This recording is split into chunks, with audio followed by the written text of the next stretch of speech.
អាកូនជប៉ុននេះឈ្មោះ Lucy ឃើញតែទឹកមុខអញ្ញឹមរស់រាយអញ្ចឹងឯងប៉ុន្តែចូលចិត្តធ្វើអីប្លែកៗនៅផ្ទះរហូតដូចក្នុងវីដេអូនេះអញ្ចឹងវាផ្លោះឡើងលើតុនឹងដោយខ្លួនឯងហើយទៅដល់ពេលវាចង់ចោះទៅវិញវាអកសើជាប់ធំនឹងហ្មង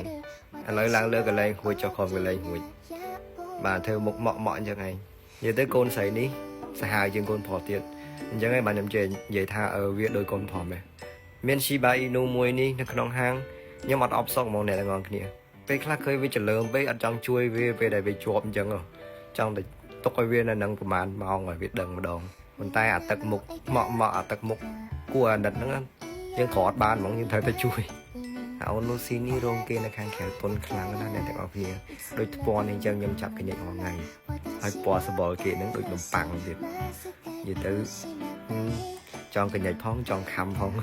មានបងខ្លះមកលេងគាត់សួរខ្ញុំថាបងអើយខ្ញុំខំ Lucy បានអត់មែនតែអ្នកទាំងអស់គ្នាសូម្បីតែខ្ញុំក៏ចង់តែខំដែរតែអាណិតឃើញមុខអញ្ចឹងអត់ដាច់ចិត្ត